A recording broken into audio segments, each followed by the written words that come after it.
몇 년 전에 이런 앙케이트 조사한 결과물을 읽은 적이 있습니다. 청년들에게 인생에서 자신을 행복하게 해줄 가장 중요한 것이 무엇이냐라고 물었더니 응답자의 80%가 부자가 되는 것이라고 답했습니다. 아마 청년들뿐 아닐 겁니다. 누구라도 이렇게 답하지 않겠나 생각이 됩니다. 두 번째로 자신을 행복하게 해줄 가장 중요한 것이라고 답한 것은 유명한 사람이라고 답을 했는데 50%의 응답자가 답했습니다. 여러분, 무엇이 우리를 행복하게 해줄까요?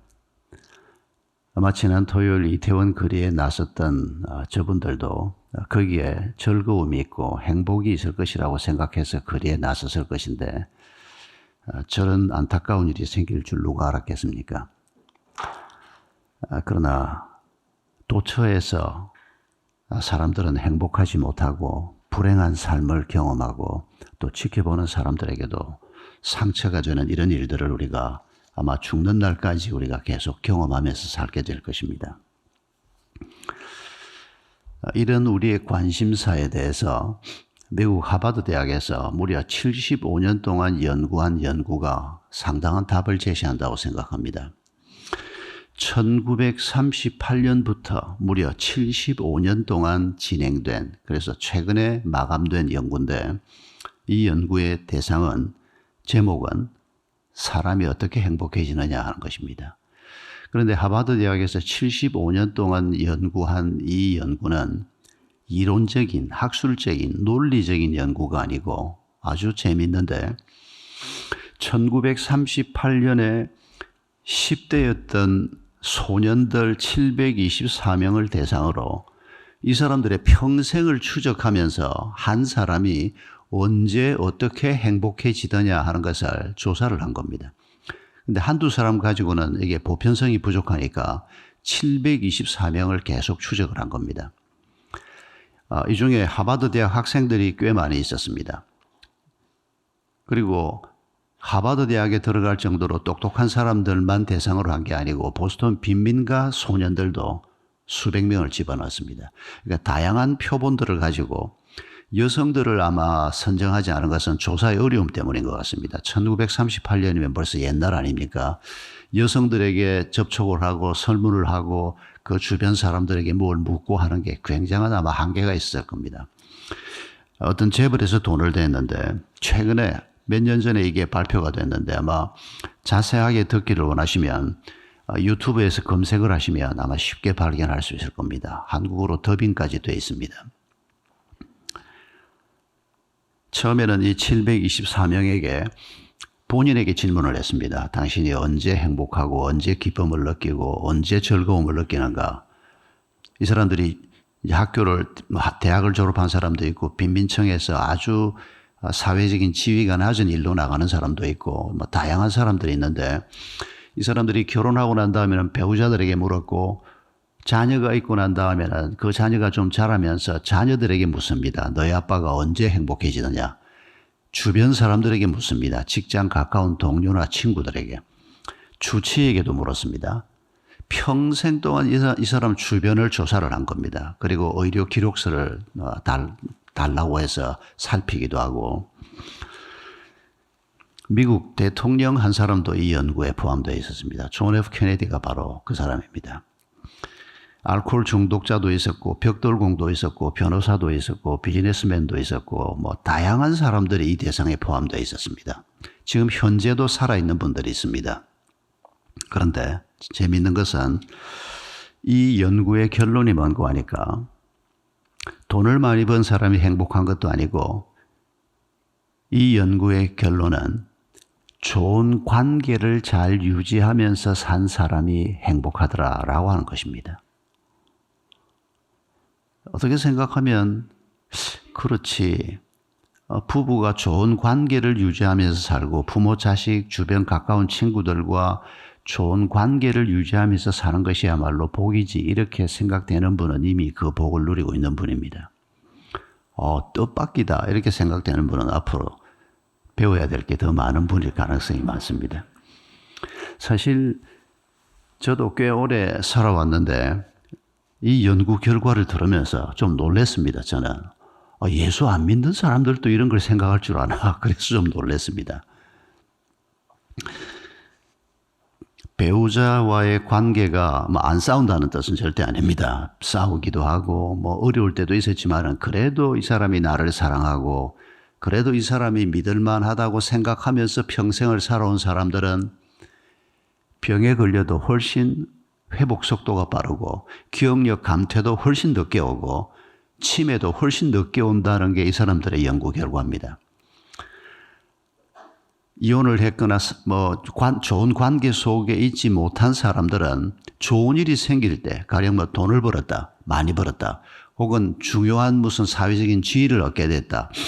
인생에서 분명히 좋은 일인데 이럴 때 오히려 더 불행을 느끼게 됩니다. 축하해 줄 사람이 없기 때문입니다. 혼자서 쓸쓸하게 앉아서 그 결과물을 들여다보고 있으면 행복해지는 게 아니라 더 고통스러워진다. 이런 얘기도 나옵니다. 그런데 여러분, 우리가 그리스도인으로서 이 연구 결과를 들을 때 중요한 게 하나 빠졌다. 이런 생각 들지 않습니까? 우리 그리스도인도 하나님, 사람들과의 관계가 굉장히 중요하다고 생각하는 사람입니다. 성경에서 그렇게 가르치기 때문입니다. 그러나 이 사람들과의 관계 혹은 사물들과의 관계 혹은 일과의 관계, 돈과의 관계, 이런 모든 관계들의 기초가 무엇입니까? 하나님과의 관계입니다. 하나님과의 관계가 빠진 채 사람들이 노력해서 만들어내는 좋은 인간관계라고 하는 것은 한계가 있게 마련입니다. 그래서 성경은 철저히 하나님과의 회복, 하나님과의 관계가 먼저고 그 하나님께서 공급해 주시는 생명과 지혜와 모든 은혜를 가지고 우리가 이 땅에서 다른 사람들과 좋은 관계를 맺으면서 이웃을 내 몸처럼 사랑하는 목표까지 우리가 바라보면서 살 수 있다. 그런 가르침을 성경이 주시는 것을 볼 수 있습니다. 이렇게 특세를 하는 것도 무엇 때문입니까? 하나님과의 좋은 관계를 우리가 회복하고자 이렇게 모이는 거 아니겠습니까? 건강을 생각하면 잠 좀 더 자는 게 낫습니다. 이런 거 저런 거 생각하면 한두 시간 잠 좀 더 자고 좀 편안하게 새로운 날을 맞는 게 더 좋습니다. 그러나 하나님과의 관계가 좀 더 깊어지고 하나님과의 관계가 좀 더 친밀해진 상태에서 내가 새로운 날을 맞으면 조금 피곤해도 그 피곤쯤은 별로 문제가 되지 않는 육체 한계를 넘어서게 해주시는 또 내 환경의 한계를 넘어서게 해주시는 이런 하나님의 은혜를 우리가 분명히 경험하는 것입니다. 우리가 이런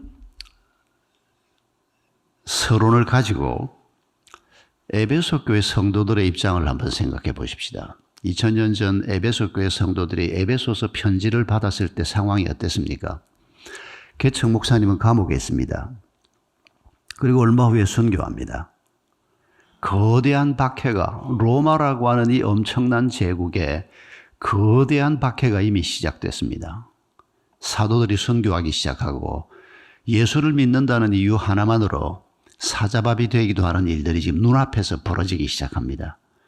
그런데 이 에베소라고 하는 거대한 도시, 로마가 그 당시 한 100만 도시였다고 하는데 이 에베소도 50만, 60만을 넘어서는 큰 도시였습니다. 오늘 50만, 60만은 작은 도시지만은 그 당시로서는 세계 둘째, 셋째 가는 도시라고 할 정도로 규모가 큰 도시고 엄청난 사람들이 모여들고 이 에베소가 지금도 에베소입니다. 특히 서부 해변 도시인데 많은 배들이 들락날락하고 많은 돈이 왔다 갔다 하고 많은 젊은 사람들이 들락날락하고 그러니까 향락이 발달할 수밖에 없고 많은 사람들이 모여드니까 자기들이 섬기는 우상 신전을 에베소에 짓고 싶어하고 그 당시 문화의 그 퇴폐적인 문화까지 포함해서 그 문화의 총본산이라고 할 수 있는 흥청망청하는 모습, 돈을 벌기 위해서 그야말로 참 눈이 시뻘건 사람들이 모여들어서 그리고 그 번 돈을 향락을 위해서 투자하는 이런 도시가 바로 에베소입니다. 그런데 여기에 사도 바울이 들어와서 전도를 하고 교회가 생겼습니다. 그렇게 역사가 오래된 교회가 아닙니다. 조그마한 교회, 사람들도 몇 명 되지 않는 교회가 생겼습니다. 사도는 떠나버렸습니다. 다른 분들이 교회를 이끌고 있지만은 여러분 에베소 교회 성도 입장에서 생각하면 예수를 믿고 하나님의 백성이 됐는데 이분들은 편지를 받는 순간에는 몰랐을 겁니다만은 죽는 날까지 이 박해 속에 살아야 했습니다. 그뿐 아닙니다.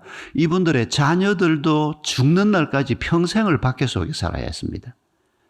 서기 313년에 로마의 콘스탄티누 황제가 기독교를 인정하는 칙령을 발표할 때까지 적어도 한 270~80년, 250년 이상의 긴 시간 동안 모든 그리스도인들이 항상 죽음을 느끼면서 살아야 했고 언제 무슨 일이 생길지 모르는 이런 상황 속에서 살아야 했습니다. 여러분 이 사람들이 어떻게 살아날 수 있을까요? 단순히 그 박해 속에서 그저 밥이나 먹고 생명이나 그냥 유지하고 그저 기본 신앙이나 유지하고 사는 이런 정도로 이 사람들이 산 게 아닙니다. 4세기 초에 기독교가 인정이 되고 이 기독교가 지상으로 나왔을 때 많은 사람들은 교회는 흔적도 없이 사라졌을 것이라고 짐작했습니다.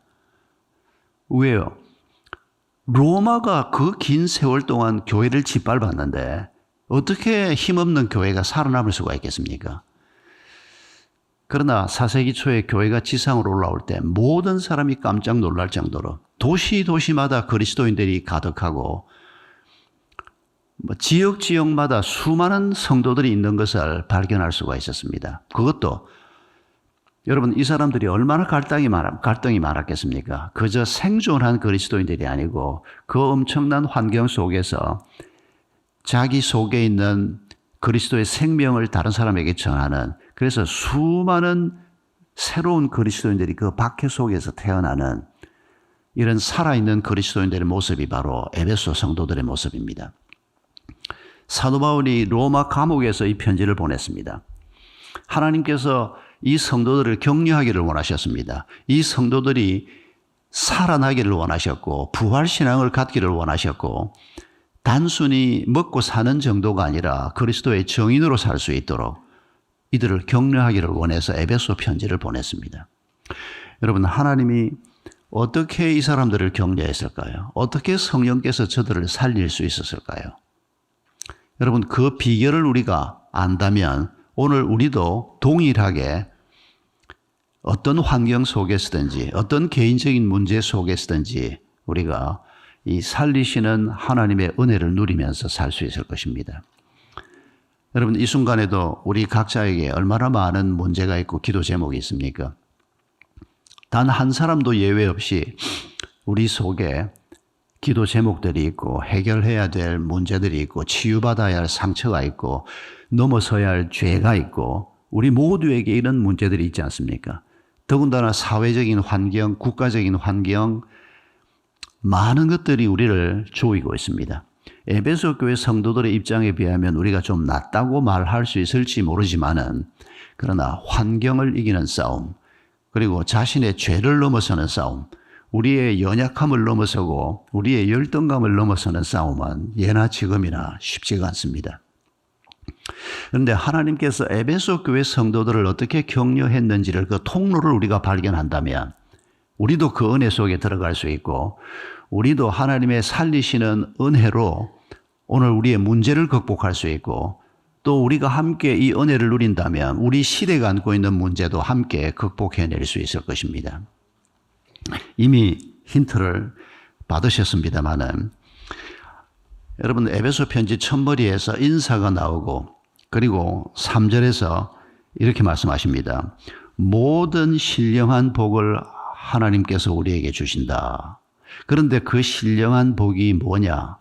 4절에서 바로 이어서 나오는 본론에서 하나님께서는 우리가 먹을 것도 필요하고 집도 필요하고 여러 가지 필요한 걸 아시지만은 에베소 교회 성도들도 마찬가지 아니겠습니까? 그러나 제일 먼저 언급하는 게 뭔가 하니까 하나님과 우리와의 관계에 관한 얘기를 하고 있습니다. 하나님과 우리의 관계가 바르게 설정된다면, 그리고 이 관계가 점점 밀접해지고 점점 더 아름답게 잘 세워져 간다면, 이 관계 속에서 하나님이 우리에게 생명을 공급하시고 하나님의 성품을 공급하시고 필요한 모든 것들을 바른 관계 속에 있을 때 우리가 공급받을 수 있습니다. 그러면 이 힘으로 우리가 우리의 개인적인 어떤 문제든, 우리가 안고 있는 어떤 죄의 문제건, 어떤 환경의 문제건, 우리 공동체가 안고 있는 어떤 문제건 우리가 넘어서고 우리를 살리시는 하나님의 은혜를 누릴 수가 있다는 것입니다. 4절에서 이렇게 표현하십니다. 하나님께서 세상을 만들기 전에 하늘의 별과 달과 태양과 이 모든 것을 만들기 전에 그리스도 안에서 우리를 택하셨다고 얘기합니다. 하나님 자신이 누구시며 그리고 너희는 내게 어떤 존재인가를 말씀하고 계시는 것입니다. 여러분, 에베소 교회 성도들 중에서 이 편지를 읽으면서 아유, 무슨 이런 소리나 하고 있나. 로마 황제를 그냥 막 거꾸로 때리든지, 아니면 성도들 중에서 좀 힘 있는 사람들이 나와서 로마 제국에 좀 영향을 미칠 만한 이런 재벌이 나오든지, 아니면 권세가가 나오든지 해서 교회를 좀 보호하든지, 이런 좀 구체적이고 실제적인 방안은 하나님이 한마디도 안 하시고 이런 구름 잡는 소리나 하고 있나, 이렇게 생각하는 성도가 아마 있었을 겁니다. 하나님의 뜻을 충분히 헤아리지 못할 때 하나님의 대안은 뜬구름 잡는 소리 같을 수 있고 현실을 잘 모르는 어떤 분이 하는 말씀 같을 수가 있기 때문입니다.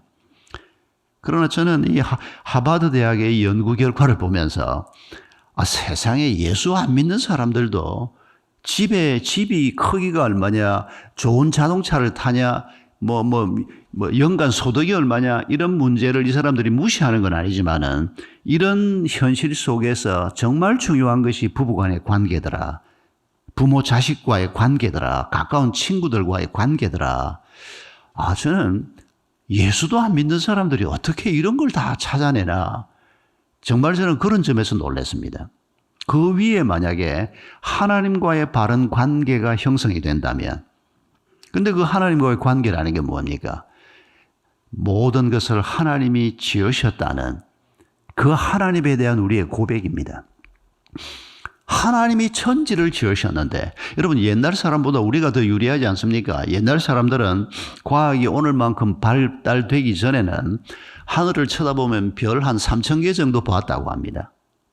그런데 오늘 우리는 우리의 이 눈으로는 여전히 한 3,000개, 4,000개밖에 못 보지만은 이제 과학이 발달이 되면서 어마어마한 별들을 우리가 머리에 이고 산다는 걸 알게 됐습니다. 이 은하계 하나에만 해도 별이 1,000억 개가 넘고, 이런 은하계가 1,000억 개가 온 우주에 깔려 있고, 그 우주 바깥에는 뭐가 있는지 아직도 과학이 발견을 하지 못하는데, 과학이 발견한 만큼만 해도 어마어마한, 저는 느낌에 이 과학적인 지식이 조금 늘어나면서 하나님의 크기가 막 확 늘어나는 것 같은 이런 느낌을 자주 받습니다. 하나님이 이런 분인 줄 알았는데 그게 아니고, 나이를 먹고 좀 지식이 늘어나면서 정말 하나님이 이 모든 것을 만드셨다니. 가끔씩 그런 생각을 합니다. 내가 다시 좀 공부를 한다면 천체 물리학과 같은 데 들어가서 하나님이 지으신 피조세계가 얼마나 엄청난지 이런 걸 좀 살피면서 살고 싶다. 이게 성경을 읽는 건 못지않게 은혜가 되고 도전이 되겠다, 이런 느낌을 받을 때가 있습니다. 여러분, 하나님께서 이 모든 것을 지으셨습니다. 우리가 이런 하나님을 내 마음에 모시고 산다면, 여러분, 그 하나님이 우리에게 예수 그리스도의 생명을 주셨고, 그 하나님이 우리의 미래를 책임지고 계시고, 그 하나님이 오늘 우리의 모든 삶을 간섭하고 계시는데, 참새 2마리가 동전 한 잎에 팔리는 것도 내가 허락하지 않으면 그런 일이 일어나지 않는다라고 말씀하시는 하나님인데, 이 하나님이 내 아버지시라면, 그리고 내가 오늘 본문이 말씀하시는 것처럼 그분의 아들이요 딸이라면, 우리가 이런 관계 속에서 우리의 길을 걸어간다면 극복하지 못할 문제가 뭐가 있고 해결하지 못할 문제가 뭐가 있겠습니까? 또 하나님이 손이 짧아서가 아니고 해결되지 않고 놓아두는 일이 있다면 그것 또한 하나님의 지혜에 의해서 이루어진 결정이라 우리가 믿을 수만 있다면 뭐가 문제겠습니까? 저는 에베소서를 읽으면서 사도 바울이 지금 감옥에서의 편지를 쓰고 있지 않습니까? 에베소에는 그런 표현이 안 나오지만 같은 감옥에서 썼던 빌립보서 4장의 이런 표현 여러분 기억하실 겁니다. 내게 능력 주시는 그분 안에서 내가 능치 못한 일이 없다. 여러분 그분이 그 말을 할 때 어떤 심정으로 그 얘기를 했겠습니까? 우리가 바울이라고 한번 생각해 보십시오. 여러 해 전에 빌립보에 처음 전도하러 갔을 때 그때 감옥에 갇혔습니다. 죽을 수도 있습니다. 그때 바울의 인생이 끝날 수도 있습니다. 그런데 그때는 바울이 죽을 때가 아니었습니다. 우리의 죽고 사는 것을 누가 결정합니까? 의사가 아니고 내 건강 관리 노력이 결정하는 게 아니고 우리가 건강 관리에 노력은 해야 됩니다. 아니면 수명의 길고 짧음을 내 노력이 결정하는 건 아닙니다. 근데 다른 사람 고생시키고 지가 고생 많이 하는 거죠. 건강 관리를 제대로 못하면. 우리의 수명은, 우리의 생명은 하나님의 손에 달렸습니다. 근데 빌립보에서 끝날 수도 있었는데 하나님께서 그 빌립보 감옥에서 어떻게 끊어내셨습니까? 하나님의 옥문을 흔들었지 않습니까? 그때는 아직 때가 아닌 겁니다. 그런데 지금 다시 로마 감옥에 있습니다. 여러분 바울이 생각하는 게 뭐겠습니까? 내게 능력 주시는 그분 안에서 능치 못할 것이 없다. 그렇게 고백하는 바울의 마음이 뭡니까 지금? 만약에 하나님이 내가 이 땅에 좀 더 있는 것이 필요하다면 빌립보 감옥을 흔들었던 분이 로마 감옥은 너무 튼튼해서 흔들지 못하겠습니까? 하나님은 같은 일을 하기보다는 창의성 있게 아주 다른 방법으로 일하시기를 좋아하시는데 또 다른 방법으로 로마 감옥에 있는 바울을 꺼낼 수 있습니다. 그러나 만약에 이제 떠나야 할 때가 됐다면 바울의 생명이 여기에서 끝날 수도 있습니다. 그 모든 것이 하나님의 손에 있음을 바울은 고백하고 있는 겁니다. 그리고 감옥에 있지만은 감옥이 그를 붙잡지 못하고 있고 감옥이 주는 불편함이 그에게 고통이 되지 못하고 하나님과의 깊은 교제를 누리고 있는 이런 바울의 모습을 우리가 에베소서, 빌립보서, 골레소서, 빌레몬서에서 볼 수가 있습니다. 그런데 에베소 교회 성도들은 바울만큼 못되지 않습니까? 우리는 바울만큼 못되지 않습니까? 바울의 그런 고백과 함께 하나님께서는 그 바울의 입을 통해서 성령님을 통해서 지금 우리를 격려하시면서 내가 너희를 지었고 너희는 내 아들 딸이다.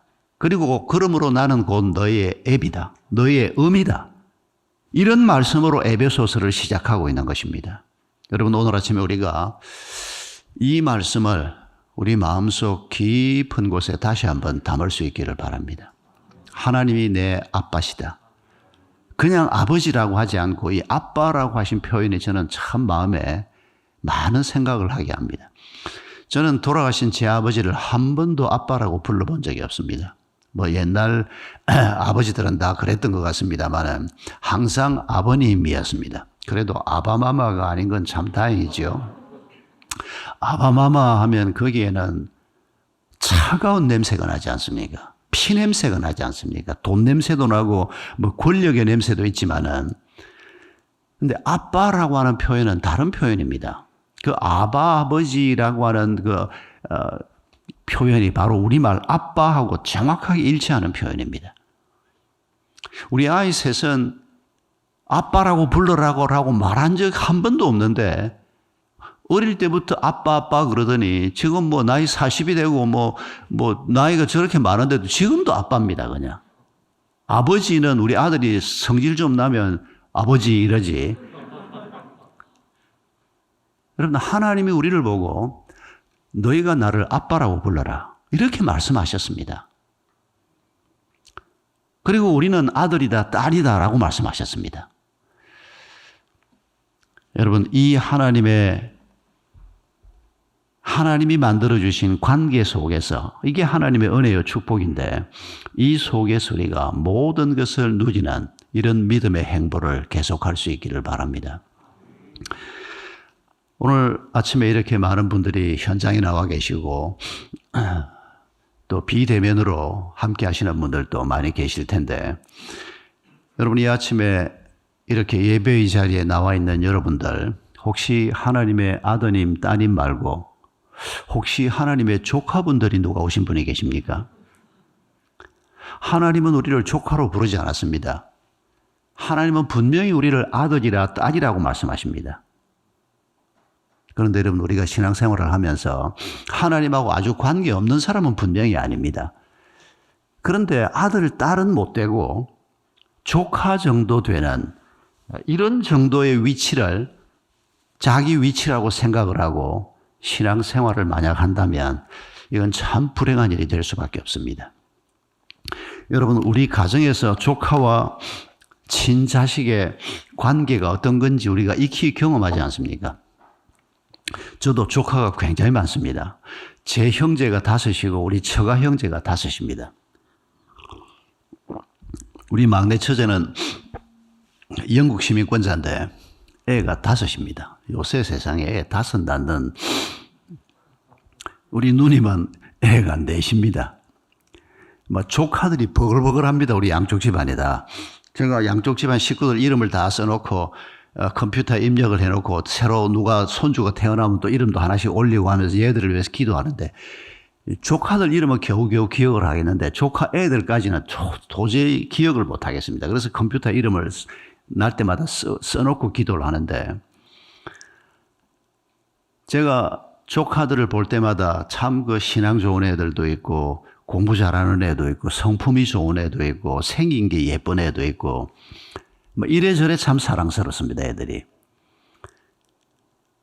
그런데 여러분, 지금은 다 자라서 이제 조카들하고 요새 얘기는 아닙니다만 옛날 얘기를 하나 해보면 제 막내 아우가 저하고 같이 이제 대학 1학년 때부터 같이 살았습니다. 제 아내가 전도사 월급 받아가지고 제 아내가 제 동생을 대학원까지 공부시키고 용돈 주고 같이 데리고 살고 그래서 우리 박가들은 제 아내에 대해서 아무도 무슨 말을 할 수가 없습니다. 아들 하나를 그렇게 키워줬으니까.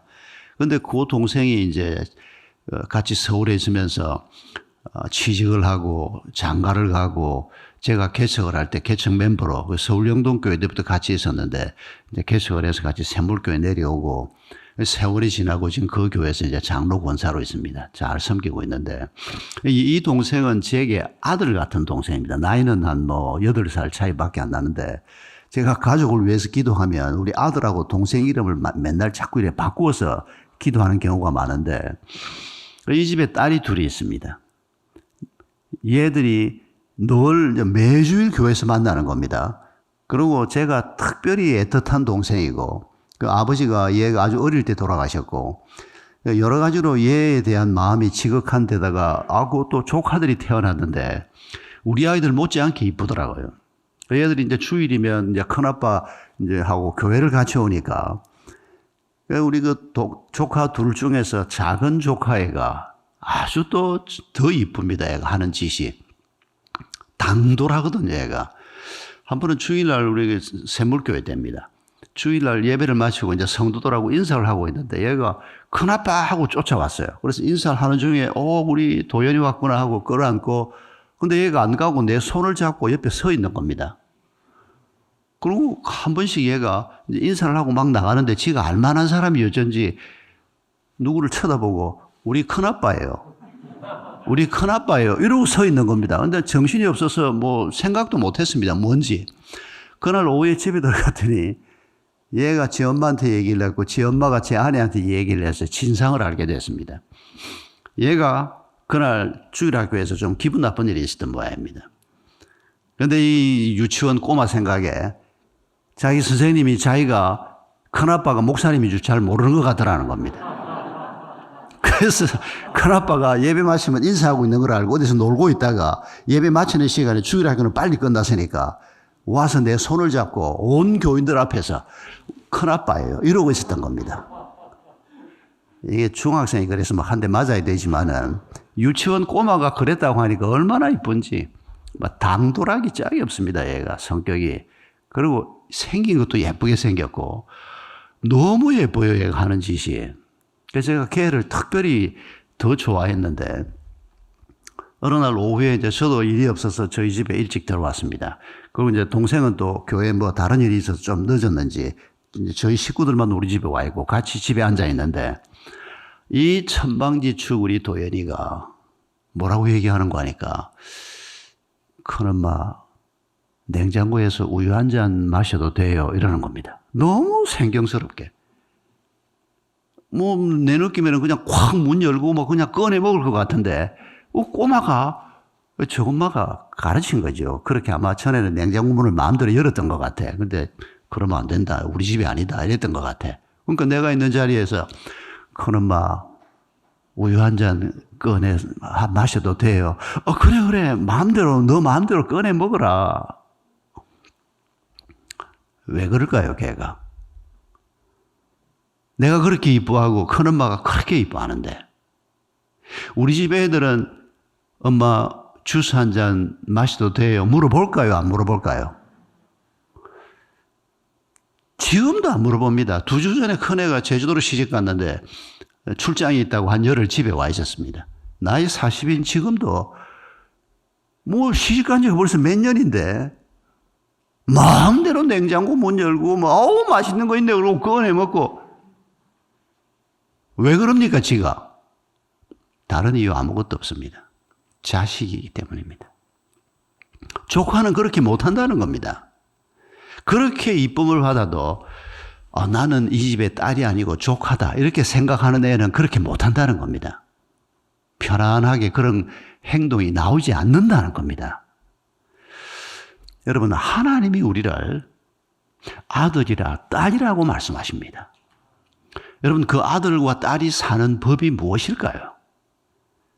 우리가 똑똑하다, 못났다, 돈을 잘 번다, 못 번다, 뭐 세상이 나를 인정한다, 심지어는 부부 간에도 서로 뭐 인정을 못하고 헤어지기도 하고 별일이 다 벌어집니다만은 여러분 하나님이 우리를 아들이라 딸이라 불러주시는 여러분 이 관계 속에서 우리가 하나님과의 관계를 잘 유지하면서 살면 우리의 깨진 모든 관계도 복원할 수 있을 것이고 우리의 상처가 치유받을 수 있을 것입니다. 모든 것이 정상적으로 회복될 수 있을 것입니다. 중요한 것은 내가 하나님을 어떤 분으로 깨닫고 살며 내가 그분 앞에 어떤 존재라고 내가 느끼면서 사는가, 진심으로 내가 어떤 존재라고 느끼고 사는가. 여러분 우리가 너무 쉽게 삐치고 너무 쉽게 좌절하고 하나님을 아버지라고 우리가 고백한다면 그렇게 쉽게 좌절하면 안 되지 않습니까? 우리 아버지가 얼마나 서운하시겠습니까? 여러분 하나님은 우리의 아저씨가 아닙니다. 아저씨는 우리한테 뭐 해줄 수 있는 게 별로 없습니다. 그렇게 친밀한 관계가 아니지 않습니까? 그러나 아버지는 부모는 자식을 위해서 목숨을 내줄 수 있는 분입니다. 예수 그리스도를 죄 없으신 그 아들 예수 그리스도를 우리를 위해서 내주셨다고 말하는 그게 생각해보면 그렇게 유별난 일이라고 생각이 안 되지 않습니까? 부모가 돼보면 자식을 위해서 뭐든지 다 줄 수 있는 마음을 부모가 돼보면 우리가 느끼지 않습니까? 뭐 실제로는 십자가에 달려 죽는 일이라 그러면 할 수 있을지 없을지는 모르지만은 근데 완전하신 아버지이신 그분은 그에게 가장 소중한 그래서 독생자라고 표현되는 그 아들 예수의 생명까지도 우리를 위해서 내주실 수 있는 여러분 그런 분을 우리가 아빠라고 부르는 겁니다. 그래서 여러분 우리가 오늘 이 현실 세계에서 가끔씩은 하나님이 좀 서운하고 가끔씩은 좀 하나님이 이해가 안 되는 때가 있을지라도 그럴 때 우리가 친밀한 부모 자식 관계에서 그 문제를 바라본다면 하나님이 왜 이러실까? 하나님이 이태원 사고 같은 저런 사고를 미리 좀 막을 수 없을까? 어떤 경찰관 하나가 거기에서 그렇게 고군분투했다는데 그런 경찰들 한 몇 명만 그 자리에 더 있게 했으면 그 사고를 막을 수도 있었을 텐데 그럴 때 우리가 뭐 하나님에게 좀 책임을 돌려보는 그런 생각도 우리가 해볼 수 있지 않습니까? 그러나 그 사고는 일어나고 말았습니다. 그러면 우리는 어떻게 판단해야 합니까? 이런 하나님을 내가 믿어서 뭐해? 여러분 이건 사탄이 우리에게 주는 생각입니다. 하나님을 우리가 다 헤아릴 수 없지만은 그런데 여러분, 사람의 행동에 대해서는 하나님께서 그 사람의 행위에 대한 책임을 묻겠다고 말씀하십니다. 그리고 하나님께서 우리에게 자유의지를 주셨다는, 우리가 어떤 존재인가를 생각할 때 우리에게 자유의지를 주신 하나님 비슷한 하나님의 형상을 가진 존재라는 것도 우리가 기억해야 합니다. 여러분, 오늘 아침에 여기 오실 때 어떻게 오셨습니까? 아마 5시가 되니까